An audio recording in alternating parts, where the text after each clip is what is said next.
Coming up, one of the SEC's all-time greats has some criticism for name, image, likeness, but that's apparently not stopping some of the league's current players from cashing in. Plus, one of the guys who helped write these magazines right here stops by for a visit as well. It is all on the way next on SEC Country Live.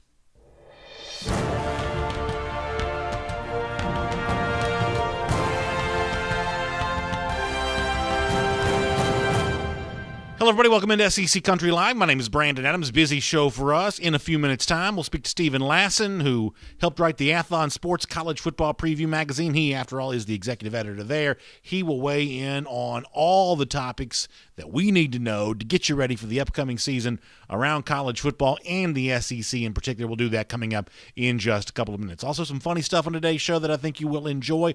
But before that, the big story around the SEC here today, we calling it going above the fold here. Very interesting reaction from former SEC great on the hardwood side of things, Charles Barkley, of course, a name that you know from TNT's NBA coverage there as well. Barkley making a recent appearance on the Dan Patrick Show. Dan asking Barkley about the proliferation of the new name, image, likeness laws and policies taking place around college sports. And Barkley expressed a lot of skepticism about exactly how all of this was going to play out. Let me let you hear a little bit of this. And, of course, I've got plenty of commentary on this there as well. Here is the first clip from Charles Barkley. Let me be serious here for a second. Number one, I hate when people tell young black kids getting a free education is nothing. Getting a free education is a really, really big deal. I hate when people tell black kids, well, they're not giving you nothing. Hey, going to college for free, and Dan, you know a lot of people who are still paying college debt to this day. Getting a free education is a really big deal. So Barkley kind of goes down the race route with that, but I think you can expand that beyond even that. I mean, I can tell you this, and I've told you in this show before, I'm a huge Georgia fan, but I'm not a UGA graduate. I didn't have the grades to go to the University of Georgia. I couldn't have afforded to go to any SEC school when I was growing up and kind of coming of college age. That's just not something that was available to me. So when Barkley says we're making a mistake, we tell any young player that, hey, the education that you're getting in exchange for playing college sports is nothing, that it's worthless, then I do think that Barkley is onto something there when he says that we're making a mistake by saying that way. And in fact, it's very hard to understand two things being true at the same time. That on the one hand, the education that the players get for free is worthless, but on the other side of the campus, the students who are encouraged to go into as much college debt as they can to get this degree for colleges that seem to get more and more expensive each and every year, how can both those things be true at the same time? However, Barkley wasn't done with all of this. Also going into more detail about his concerns about how name, image, likeness are going to play out around college sports, telling Dan Patrick really in no uncertain terms that he thinks a lot of the current players are being sold a little bit of a bill of goods. Here's more from Charles Barkley, very outspoken. They act like everybody in college now is going to start rolling in the dough. And I'm saying, well, that's not true. Nobody's going to be buying the offensive lineman's jersey. He's not going to get a car deal. Now, the quarterback and the running back and maybe a star defensive player, they going to make some money. But like I say, people going to buy their jersey, and they might get a car deal. They might even get a restaurant deal. But most of the players, they're not going to make any money. But this notion that, wow, this is going to be great for college athletics. All these people are going to make a lot of money. I don't believe that. I mean, I think you're already seeing some of what Barkley says there proven to be true. It certainly seems like on the basis of media reporting as of late, for every 20 guys that are out there trying to secure NIL deals for players, that is actually about, one company that seems to want to pay players in this new NIL world that we live in, which is not to say that guys aren't cashing in. We'll give you an example of something like that in a moment, but I don't think as of yet, even with the very biggest name players in college football, you're seeing any example whatsoever of anybody cashing in to a great degree. You can cite the Miami news from the other day about the business owner down there that wants to pay each of the Miami players $6,000 for a year, but the truth is that's almost exactly the same amount of money you'd get for the Pell Grant as it is. So a lot of college football players were already getting that kind of money on top of what they were already getting from the academic side of things there as well. We've seen nothing yet that's earth-shattering in terms of players truly cashing in a really big way on NIL laws thus far. I agree with a lot of what Barkley says there. However, there was at least one thing that Barkley said during his interview with Dan Patrick. That's the clips that we're playing for you here, that I probably don't buy into as much. I probably don't agree with as much in terms of how the NIL stuff impacts the chemistry within the locker room. A little more from Charles Barkley on that. This is where Barkley probably loses me a little bit. Here's a little more from Sir Charles. There's going to be so much resentment from my other teammates. I mean, they're like, damn, Charles is selling jerseys. He's got a car deal. We work just as hard as him. Same thing with Bo Jackson. Like the offensive lineman, he opens up all the holes for Bo Jackson. If Bo Jackson is making all this money and the offensive lineman who has to do all the work, they're not making a dime, I think there's going to be great resentment and jealousy on these teams. So very interesting that Barkley describes the role that jealousy could play in all of this. I agree with what a lot of what Barkley said. I don't agree with that part of that there. I think for the players themselves within the locker room, the idea of a hierarchy among those players is something they're already pretty familiar with, right? I mean, everybody knows which players kind of matter more than the others and who kind of gets the extra whatever, extra attention in a lot of cases that the other players kind of don't get. This is something that I believe the players have been kind of comfortable with there for a while. But Barkley, who's one of the most outspoken voices in sports, a guy who played his basketball right here in the SEC, and a guy who certainly would have had a chance to cash in a big way had he existed in the name, image, likeness era because of just how charismatic he is on television and all the stuff that goes along with that. Very interesting to hear him not too enthused about the way this is going to impact college sports as it rolls out. However, there is some fun going on with all of this. We have seen that the last couple of days. Certain SEC teams getting a chance to see some of their players get a chance to cash in and take advantage of some of this. I saw where the Arkansas offensive linemen have signed an endorsement deal with one of the barbecue restaurants there in Northwest Arkansas. It's Wright's Barbecue, saying the official protectors of the pit. They give you the hashtag Body by Barbecue and Wright's athlete, and of course they tag a lot of the Arkansas offensive linemen there who they have this agreement with. So listen, there are some announcements going on around the SEC, some folks cashing in here a little bit, but in the case of Barkley, sounds like he's got some reason to believe that some of this may not be working out quite so well for everybody else, and we'll see if at any point in time any of the SEC names truly cash in to a large degree. Big bucks, real money, folding money to put in your pocket. We'll see how that plays out in the very near future. A lot of folks kind of weighing in on this on our comment sections right now. We'll take comments on both Facebook and YouTube on this, and then we'll hear from Stephen Lassen from Athlon Sports on this very subject there as well. It's one of the hot topics around college football here for the moment. So while I'm getting Stephen on the phone here, let me take a few of your comments on this. Ron Folksky checks in to say, let's get real. If you couldn't make it scholastically to go to college, getting into play football is not going to make you educated. It's the courses you take and what you put into it. And that may be true, Ron, but I would say that, some education while you're there, even if you don't stay long enough to finish your degree, there is still some value in that. There's all kinds of evidence that supports that over the course of time, that just being exposed to that college life can be a good thing, even if you don't stick around fully to get your degree when it's all said and done. But there's a lot of passion on both sides of this. We'll continue to weigh in with folks on that on both the Facebook and the YouTube side of things. As far as the action goes on the field, as SEC Country Live rolls on, let's get ready to talk to a guy that's a friend of our program, a guy who I said before, and I've got these on my desk here today, the Athlon Sports SEC preview, the Athlon Sports National preview as well. The editor that helps put all that together and writes a lot of the content is Stephen Lassen. He joins us here on SEC Country Live. Stephen, welcome back to the show. Really appreciate you being here and sharing your time and, of course, your thoughts on the SEC here today as well.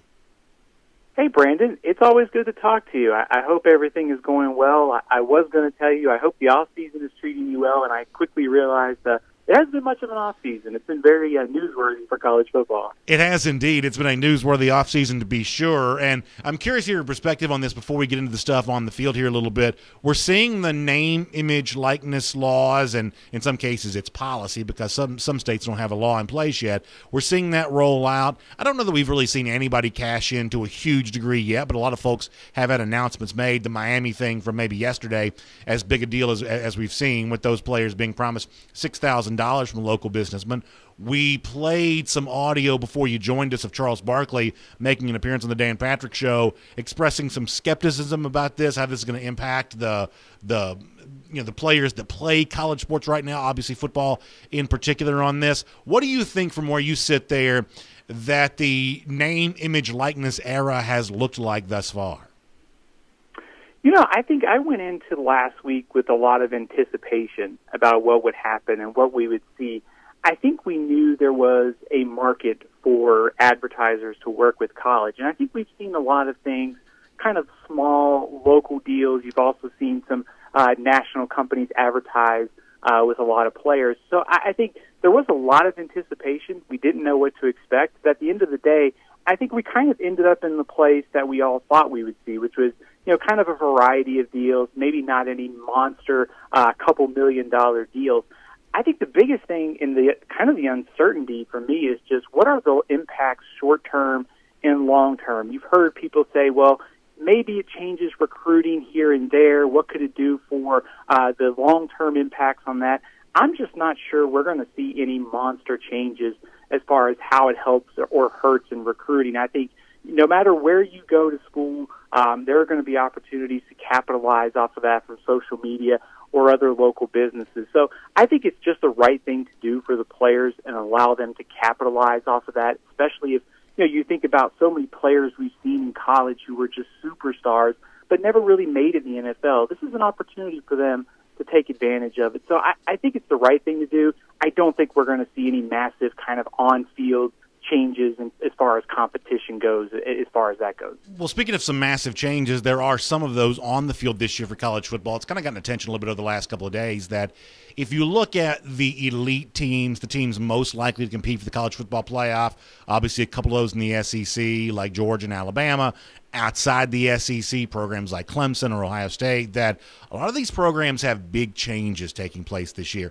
In particular, Alabama, Clemson, Ohio State, all breaking in new starters at quarterback. In the case of Alabama, also bringing in a new offensive coordinator there as well. At Athlon, when you've written your magazines and projected your feelings onto the preseason chatter that goes on around the country, how interesting was that for all of you, knowing that there's some projection that has to take place? What does Clemson look like from a full season of DJ Uiagalelei? What does Ohio State look like with a quarterback other than Justin Fields? And, what does Bryce Young look like at Alabama? A lot of projection, it would seem, amongst the teams that obviously Athlon is going to rank at or very near the top of the country. No question about it. But, the weird thing about this is, if you think about the playoff era and the BCS era, first-year quarterbacks and new starters have actually done really well. You think back to Mac Jones last season, and, of course, we've seen others pop up, too. First-year guy comes in, plays really well, leads the team to the playoff or top 5, top 10. I think it's been an interesting trend in college football that new starters, especially at high-profile programs, have almost become kind of plug-and-play. Essentially, when we did our rankings, we talked about the fact that, hey, Bryce Young is taking over for Mac Jones at Alabama. You have a new quarterback at Clemson and Ohio State. But, most of the time you would think, well, that's a big concern. It's really not in these cases. You can go down the list of contenders.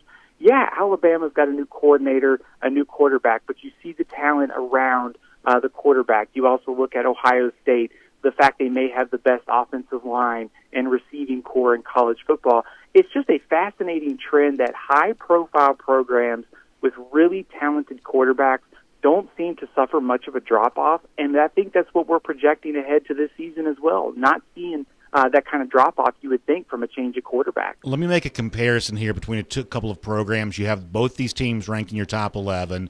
They're both coached by coaches who are thought of as quarterback whisperer types. I'm talking about Texas A&M and Florida. You have the Aggies rated ahead of the Gators. Texas A&M also plays in a more difficult division. What do you think of the outlook right now for both Texas A&M and Florida, who are also kind of similar in that they're the team just below the team projected at the top in their various divisions? Obviously, Georgia and Alabama kind of lead the way in the SEC and SEC East and West, and yet just below that is Florida and Texas A&M. How would you compare the Gators and the Aggies right now?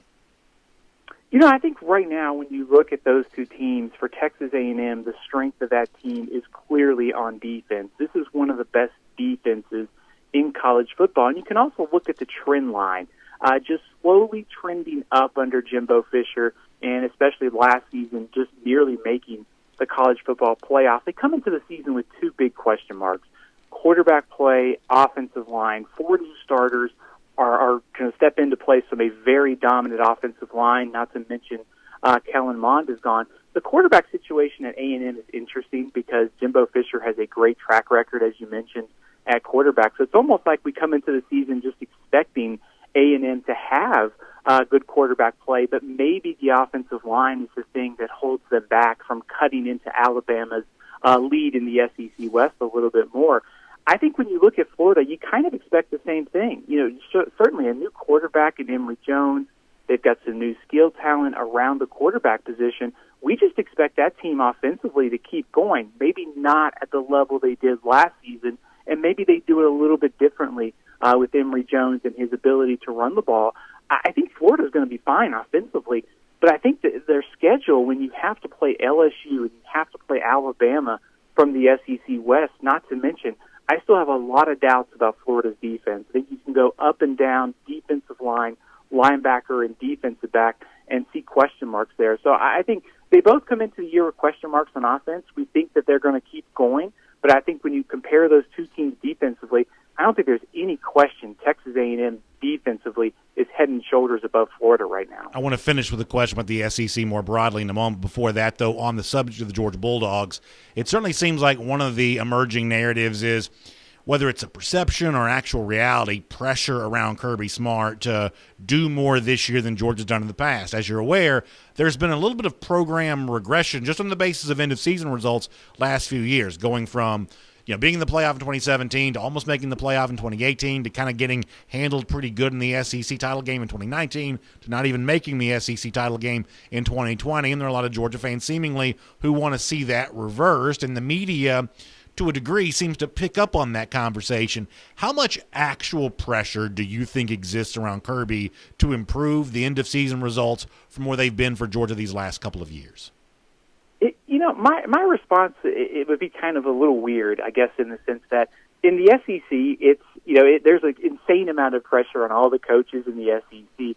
But I actually think in this case, like, the perception kind of outweighs what's going on at Georgia. I mean, you can look at what Georgia has done in terms of recruiting. They may have the best roster in college football outside of Alabama. And you also look, too, this program has been right there on the doorstep of winning the national championship, made the playoff. They've won the SEC. Really, the last hurdle is just to beat Alabama and win it all. So I don't really buy that there's this, crazy pressure on Kirby Smart that it's national championship or bust this year. I think it's just really a matter of time. Georgia is going to knock down that door and win a national championship sooner rather than later. There's just too much talent. There's just, Kirby Smart's one of the best coaches in college football.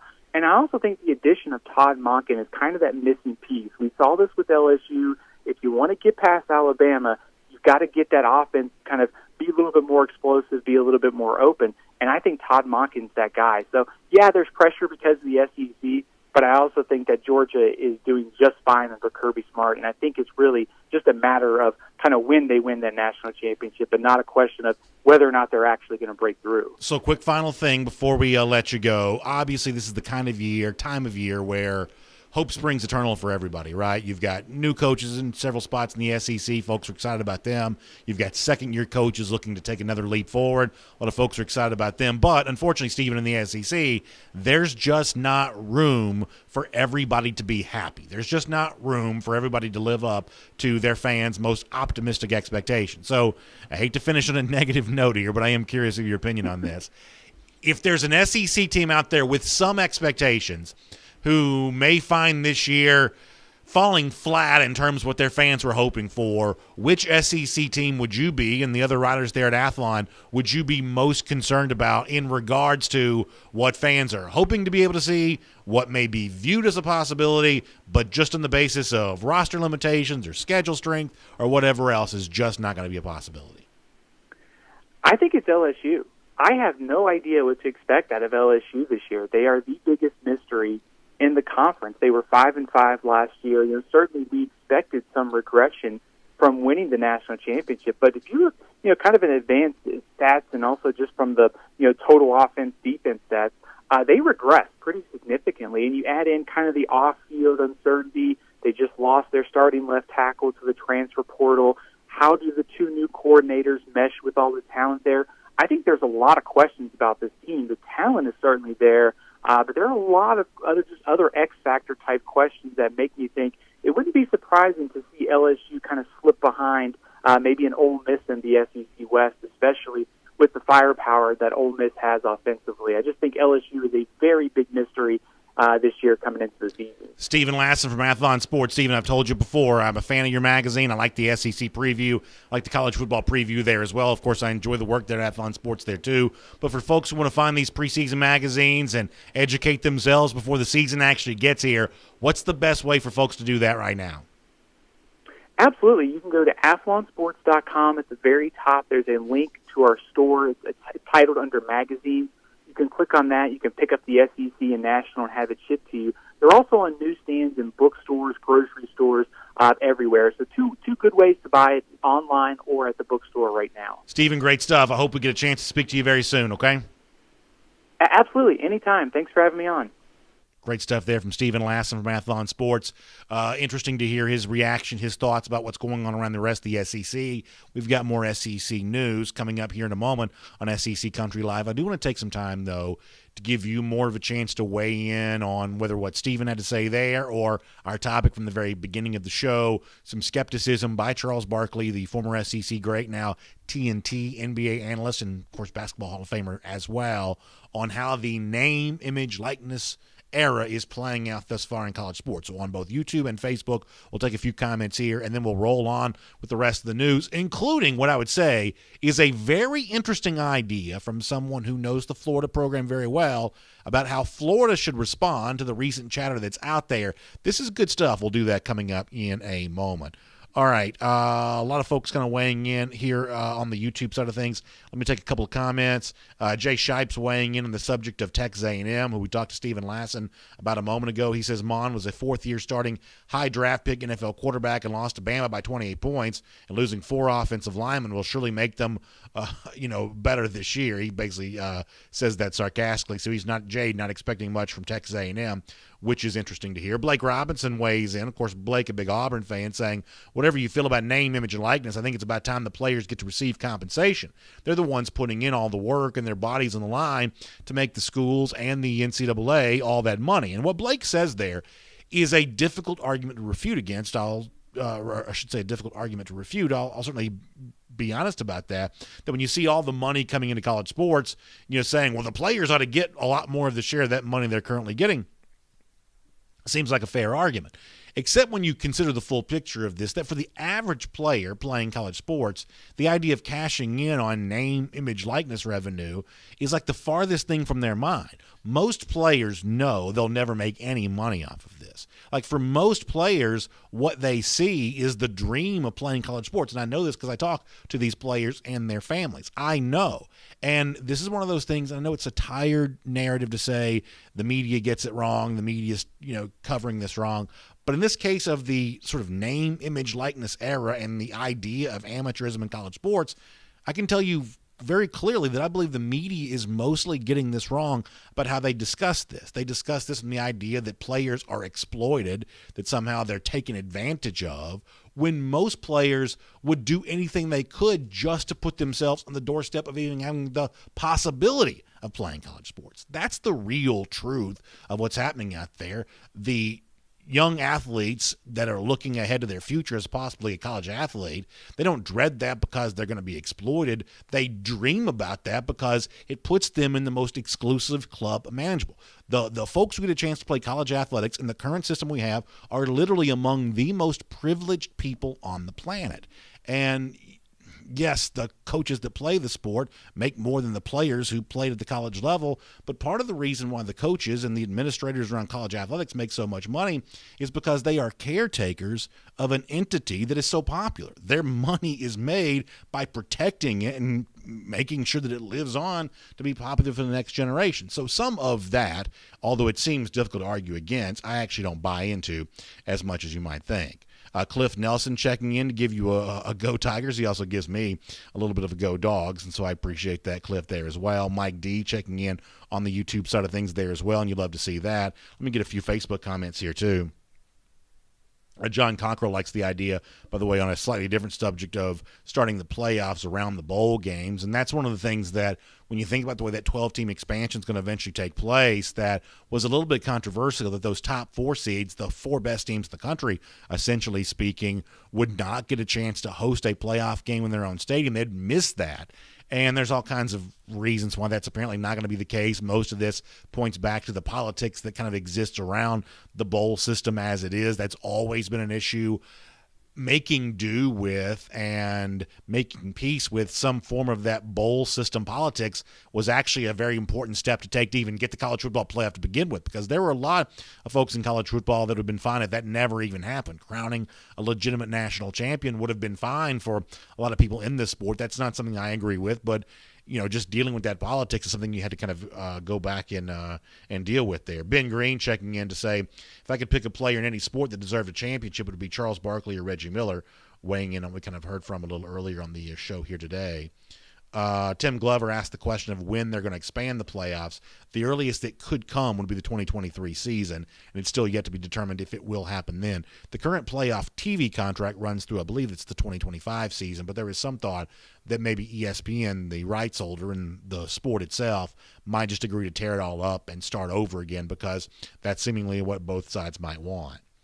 More comments kind of rolling in here there as well. By the way, Michelle Gilchrist checks in to say, I graduated from Auburn, but I just like watching them all play. Exciting time of year. And Michelle, I appreciate you weighing in to say that. She also said that she sees a lot of haters in this comment section. Michelle, I know that's one thing that is true. There's one thing that our commenters have always loved. That's hopping on here and hating back and forth with each other. And that's always been something that this audience has very much loved.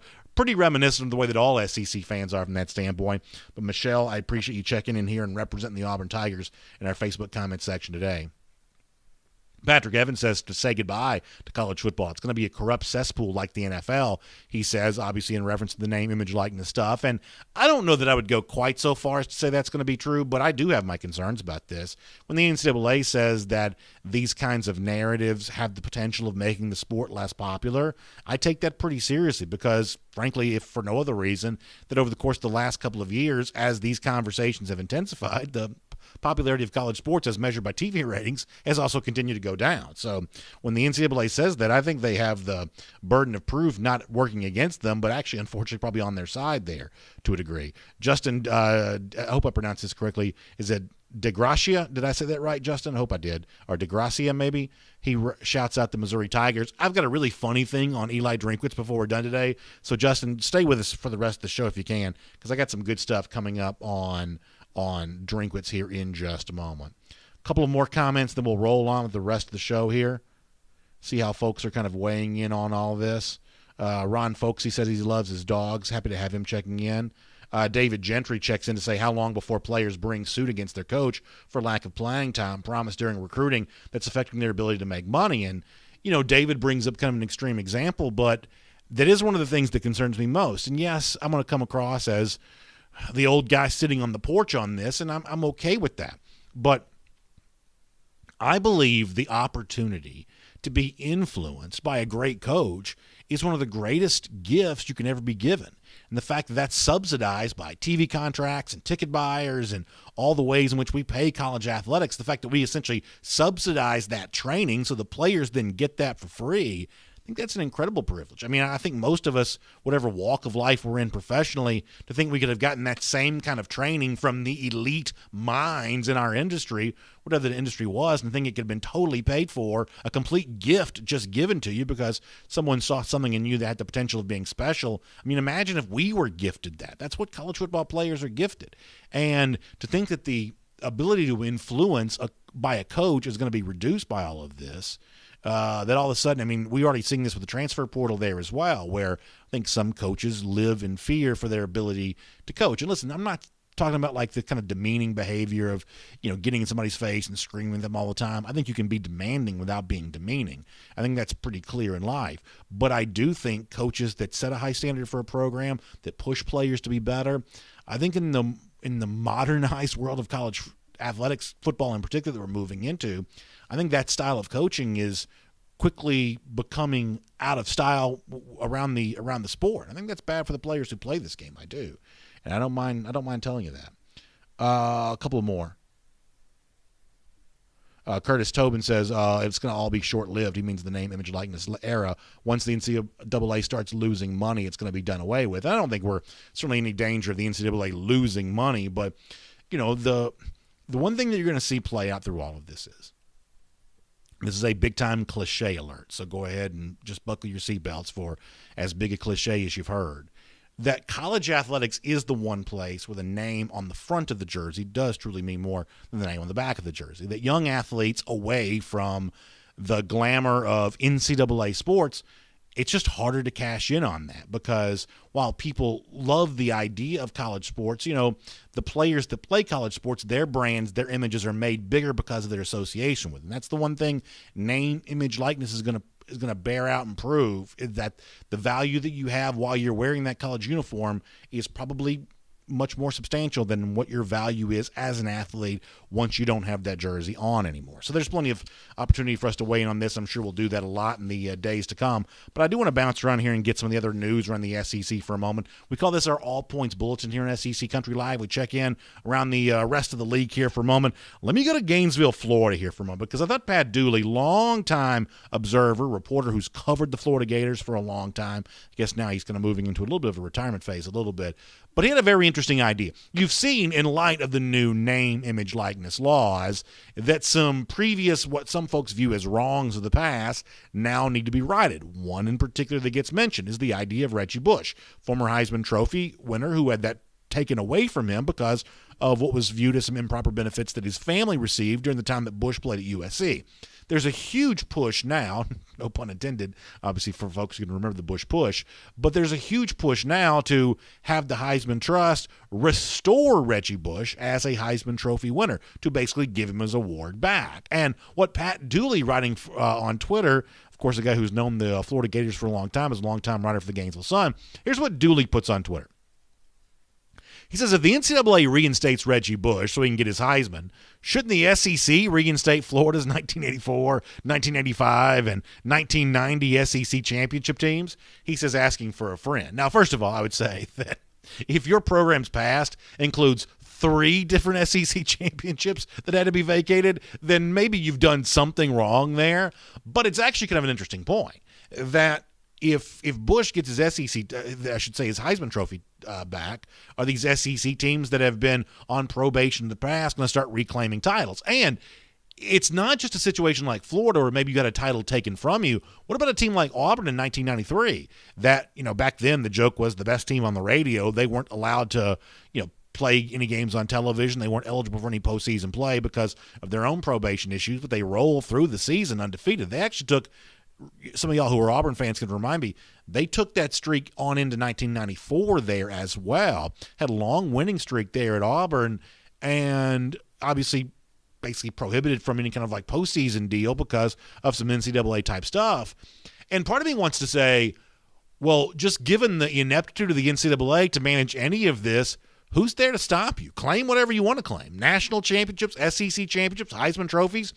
Do whatever you want. There is no governing body anymore with any kind of credibility to say, nah, that's not going to be recognized. The NCAA has proven itself to be feckless. They've proven themselves to be incapable of governing their own entity here. So, yeah, Florida wants to claim all these SEC championships. I guess knock yourself out. The one thing to be careful of, that 85 title, and I'm going to say this as a Georgia fan here for a moment, they did lose to Georgia that year 24-3, right? So be careful with that just a little bit. But nonetheless, pretty interesting stuff all the way around there. I think that's actually a fairly compelling argument for Pat Dooley that if you're going to give back Reggie Bush the Heisman Trophy, I'm not saying he does or doesn't deserve that.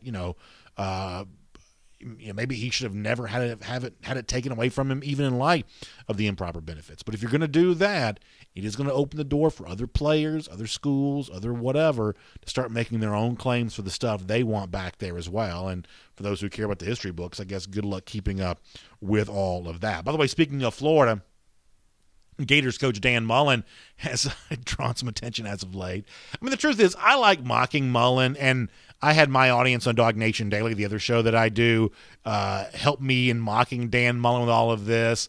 I mean, Mullen comes across to me as a little try-hard sometimes, but the honest truth is, I mean, I couldn't do this. So, I mean, and he almost falls right there at the very end. You see that. But I mean, I couldn't do that. I mean, he's certainly surfing better than I could. I'm guessing that's a fairly high-end performance for a guy who's probably, in his 50s by now. To be 50-whatever years old and surfing like that, that's probably pretty good. I mean, I guess the one thing that I joked with my audience today, that if I could ever break one news story, like proving this was some sort of green screen and Mullen wasn't actually surfing right here, this was all some sort of like Hollywood soundstage production, I guess that would be kind of funny for me. But the honest truth is, I'm going to give Mullen a little bit of credit for that. I mean, he's not doing too badly there with all that. Gives you the little spin there at the end. I think there are some who say the image there at Mullen at the end of going around in circles and just trying to stay afloat was kind of the way that Florida looked last season during most of the final month of the year. So maybe that's an appropriate metaphor. But nonetheless, Dan Mullen kind of showing that off there a little bit. Let's move from Gainesville, Florida now to Knoxville, Tennessee. And I thought Wes Rucker, who writes for 247sports.com, had a very interesting idea when it comes to the Tennessee Vols. And this, to me, is the kind of thing that could certainly be true in a number of places, but Rucker covers Tennessee, so it's appropriate for what he says about the team that he covers. But as I said before, you can almost expand this out and look at the rest of the SEC on this there as well. Rucker almost sending a warning, if you will, to Tennessee fans about what he views as a tough year ahead for Tennessee, a season in which the Vols may be lucky to win only a handful of games, and there could be more growing pains for a fan base that's just wasted its patience on coaches Jeremy Pruitt and Butch Jones and Derek Dooley, a lot of coaches who proved unworthy of that patience.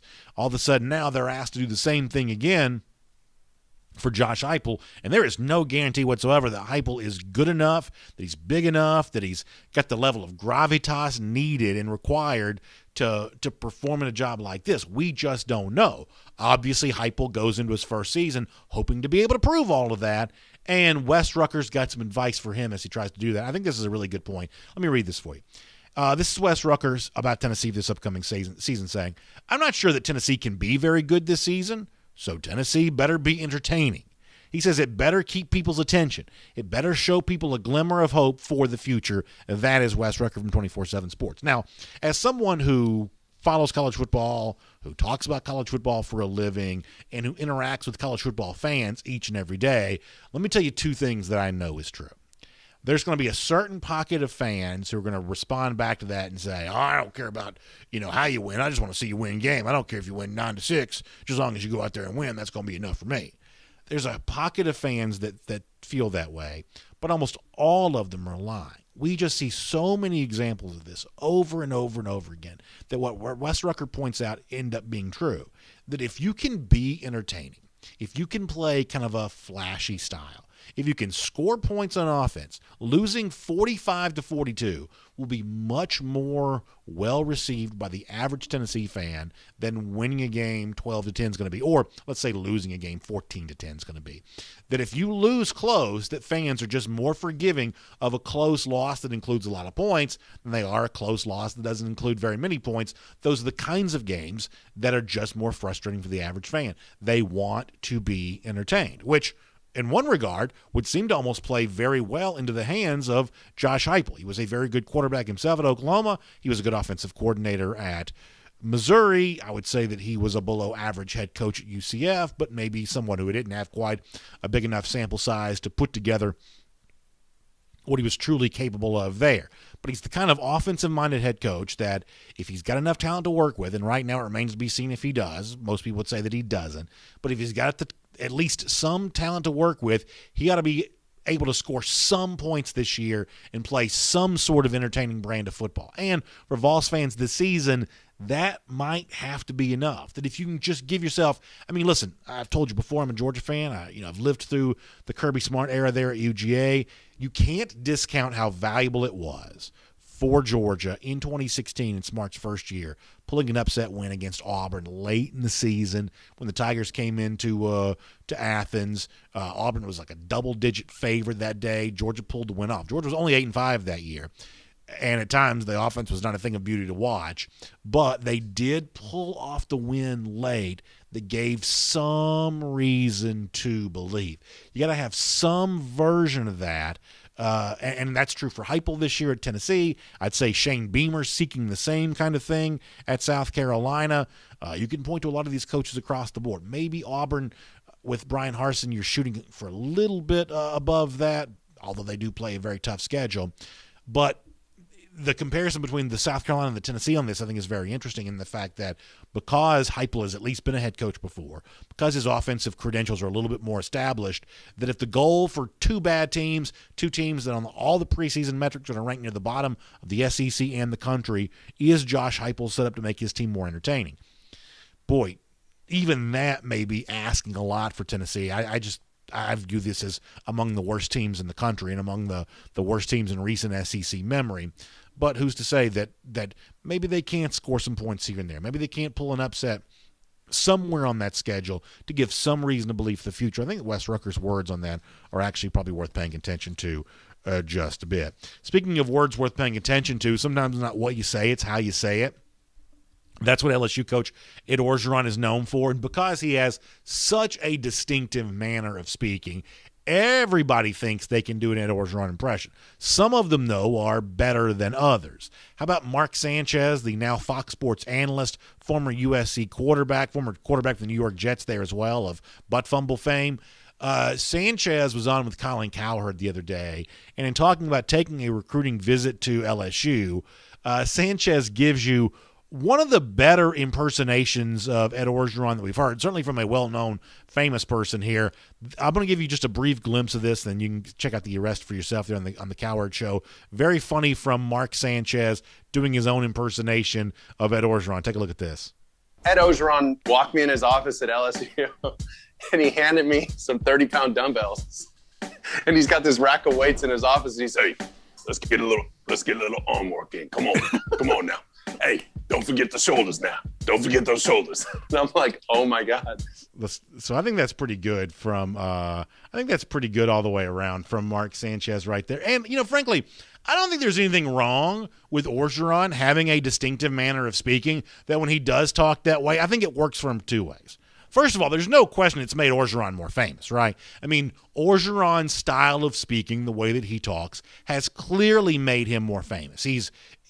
Listen, there are plenty of coaches who've won national championships that end up not being all that well known to the average person. But like mainstream fans, outside, the boundaries of college sports, just regular run-of-the-mill casual sports fans, a lot of folks know who Orgeron is because of the way that he talks, and I think that that has worked to his advantage. The other thing here, and I mean this completely, the other thing about Orgeron that I think works to his advantage because of the fact that even guys like Mark Sanchez can go on TV and emulate him as clearly as he does and have everybody know who he's pretending to be, I think it has led to a level of Ed Orgeron being underestimated a bit. I think there's this thought out there, and even with the 2019 football season, I don't think that got fully put to bed. There's this thought out there that Orgeron is only a cartoon character, that he's not one of these guys that is deeply entrenched into what his program is doing, that somehow he's letting other folks do all the coaching. And almost anyone who's spent any time closely, we've had folks we've talked to on this show and others who've kind of told us the very same thing, that almost anybody who gives you any kind of real evaluation of Ed Orgeron that says, no, behind the scenes, this is no cartoon character. Behind the scenes, this is not just some guy you can go all the time or whatever else. This is a guy who's really serious about football. And part of the reason why LSU over the course of time, the Dave Arandas and the Joe Brady's, Part of the reason why LSU has had good coordinators is because Orgeron himself has been good at identifying those coordinators. Not everything has been he's not batted 1,000 on everything. Bringing back Bo Pelini last year was a disaster. Hiring Matt Canada years ago, that was a disaster there as well.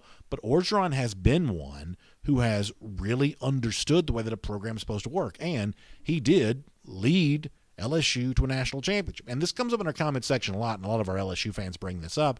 I think they bring up a pretty good point when they do so. That if you want to make a comparison between great teams of recent SEC history, Alabama, who won the national championship a year ago, scoring like 48 points a game, LSU, who won the national championship in 2019, scoring about 45 points a game. If you want to start talking about who ranks ahead of whom on a list like that, a lot of the LSU fans will tell you that LSU team had to do something in 2019 that those teams in 2020 did not have to do. The Alabama team from 2020 didn't have to do. LSU had to go into hostile environments. It won in Tuscaloosa. It takes a good coach to be able to do that. And I think Orgeron proved that's what he was. Now, interesting to hear Stephen Lasson a little earlier in our show say that LSU may be one of those teams that this year is poised to be disappointed. Folks can have their own opinion on that. Stephen was certainly very clear about his on that front. But overall, the fun that people have with Orgeron's name and his his accent and speaking like Ed Orgeron, for the most part, I think having that definable characteristic, having that trait that everyone knows about you, I think that's helped Orgeron a lot more than it's probably hurt him over the years. I promised one of the Missouri fans in our comment section a little earlier we'd do something funny with Eli Drinkwitz before we're done on the show here today. Let me show this to you. Eli Drinkwitz on Twitter. Apparently this is one of his neighbors. You're talking about putting somebody on blast here. Drinkwitz reaches out to his wife, I guess it's Lynn Drinkwitz, I guess is her name, saying, remind me to take this neighbor off the Christmas card list. So imagine this, somebody in Como, Columbia, Missouri, from the other Columbia, University of South Carolina, flying the South Carolina flag right there in Eli Drinkwitz's own neighborhood. Tough to be an SEC coach sometimes. You have enemies everywhere you go, apparently for Drinkwitz, including even in his own neighborhood there. So I like Drinkwitz's personality. I think he's pretty funny. We've got SEC Media Days coming up in a few days, and I think that Drinkwitz is going to be probably pretty entertaining there. He's pretty good at that kind of thing, just making light of things and entertaining himself and entertaining other SEC fans there as well. So pretty funny stuff from Drinkwitz calling out one of his neighbors over the South Carolina flag. It'll be interesting to see if that flag remains after being called out on Twitter, if that fan decides to. I'm not saying they're going to fly a Missouri flag because you don't change allegiances, but maybe out of respect to one of your neighbors, you take down one of their SEC East rivals. We'll see about that, although I'm sure all that's just in good fun. Hey, we'll get more of your comments coming up in a moment.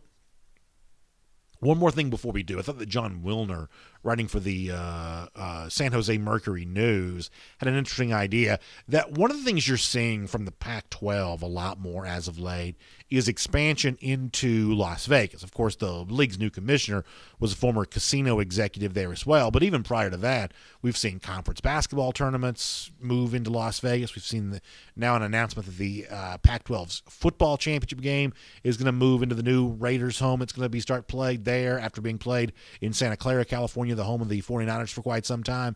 That the Pac-12, even though it doesn't have a team in Nevada, a lot of its events are moving into that kind of state of Nevada, and the Pac-12 is going to really plant a flag there in Las Vegas in the years to come. And what Wilner writes with the San Jose Mercury News is another example of how that could take shape is, and I think it's really interesting, especially for those of you who are SEC fans that like to travel, that we could see much the same way in Atlanta you see SEC versus ACC games, or in Dallas you'll see Big Ten team versus SEC team, and kind of a lot of these early season non-conference neutral site games. That I guess the next big venue to get heavily involved in this is going to be that Raiders Stadium in Las Vegas. And I think this is interesting for two reasons. First of all, the Pac-12 argument on this is, hey, when you've seen our teams play these SEC teams before, you've seen us playing them on the Eastern time zone, over on the East Coast or Central time zone or whatever else, that we haven't played enough of them on our side of the country, and that's what this Las Vegas venue is going to give them a chance to do. I think that's mostly hogwash, but if that's what it takes to get the game, I'm fine with that. But for those of you that like to travel, I mean, how much would you love to see? I mean, Bama fans travel all over the place. Georgia fans travel all over the place. A&M fans take over stadiums when they go places on the road. How much would you love to see your fan base going to Las Vegas? Now, there's also a little tie-in with the SEC and the Las Vegas Bowl now. But can you imagine week 1 or I guess week 2, maybe a possibility there as well? SEC fan bases all over Las Vegas. I know for a lot of the league's fans, that would be a pretty fun thing to be able to see. So the San Jose Mercury News says that's a possibility, and we'll see how long it takes for that to truly take shape. We've got a funny SEC LOL that we'll give you before we close out today's program. Before that, though, I want to take a couple of minutes to take a couple more comments here on both Facebook and YouTube. Teresa Pope weighing in to say this will be the third year of Tennessee fans who don't want to talk about football. They'll get caught up in the preseason hype and cricket's the rest of the season. Teresa gives you a go dog and dogs. And, yeah, for a lot of these Tennessee fans, I mean, that's, I think, the unspoken kind of subtext in all this, Teresa. I think you're right, is that, you know, even though we think of Tennessee as one of the most, like, diehard fan bases in the league, the truth is, they've been so bad for so long. I think there is some passion amongst some Vols fans. It's actually kind of eroded a little bit. I don't think Teresa's wrong about that. Let's see what else is going on. Tony Evans says Tennessee and Missouri have a handshake to just be entertaining enough, and the coach needs to make tons of social media posts, and the fans will be fired up coming off the 5-5 season. That's an interesting way of looking at that, Tony, because I do think that's one of the things that Missouri was good at a year ago, is they were scoring points. And they also pulled some upsets, too. I mean, really, Drinkwitz probably had a pretty good year 1, and I do think Missouri fans now are hoping for more than just being entertaining this year. But a lot of what you describe about Missouri a year ago would be an amazing blueprint for either of the first-year coaches, like a Shane Beamer or a Josh Heupel. Being as good as what Drinkwitz was a year ago would be a lot to kind of aspire to. One of the things that's tricky sometimes is my microphone gets in the way of my comment section, and I can't see the comments and then speak into the microphone well enough. Let's see what else is going on. Tim Glover, thanks for checking in today. Appreciate you being here for that. Hank Majors, appreciate you checking in here there as well. Robbie Moore also asking, we talked about the Arkansas offensive line earning some barbecue endorsement money a little earlier. Robbie also mentioned that Arkansas schedule. He says, is Sam Pittman going to be able to move forward given such a tough schedule? Here's the one thing I would say is I will give Arkansas a chance early in the season to pull the upset win against Texas. I think that's a possibility. As far as having a better season than a year ago, knowing that it's once again as tough a schedule as you're going to see anybody play, that may be a little tough. But pulling an upset, I could kind of see that being a possibility against a team like Texas, who has his own first-year coach this time around in Steve Sarkisian. Darren Reeves warning Stephen Lassen and others that they could be sleeping on LSU again, so Darren weighs in on that pretty strongly here. Let's see what else in our comment section before we kind of get ready to bounce out of here. Will Parks also checking in to be a part of the conversation there as well. Over here on SEC Country Live on YouTube just for a moment. Good to see Blake Robinson, Mark Morris having the conversation. Cliff Nelson checks in to say the Tennessee offense will be improved just by Heupel alone. Their defense will be the question, and can he recruit? Yeah, defensive issues. They've lost so much talent off that roster. Obviously, Heupel as a recruiter is going to be measured. I mean, I think the one big issue, though, is do you settle on a quarterback for the now, a guy like a Joe Milton or a Hendon Hooker, or do you have the guts to actually build for the future and developing a guy like Harrison Bailey into something that you might have a chance to win more games with in 2022? Cliff, I think you're bringing up a pretty good point. That's one of the things I'd look to see from Heupel this year for Tennessee. How much long-range thinking is he willing to go through, and how much building for the future is he willing to do? Or does he make short-term fix-type decisions like a Milton or a Hooker that are designed just to keep you from being too embarrassing here just this year? Mark Morris weighs in on the subject of Ed Orgeron to say that Coach O has a lot on the line this year. Bad season will be a mark against him as an elite coach. I think LSU will be strong this year. I think that Mark's first point on that's pretty difficult to dispute, that we've seen this in the SEC before. Now, I think there's plenty of reason to believe that Orgeron is better than what Gene Chizik was at Auburn, but Chizik won the national title in 2010. Within a couple of years, he was gone. It is possibility to let all of your goodwill erode very quickly from winning a national championship. So while I think for the most part LSU is a bounce-back team this year, I think they finished the season in the top 25 at least.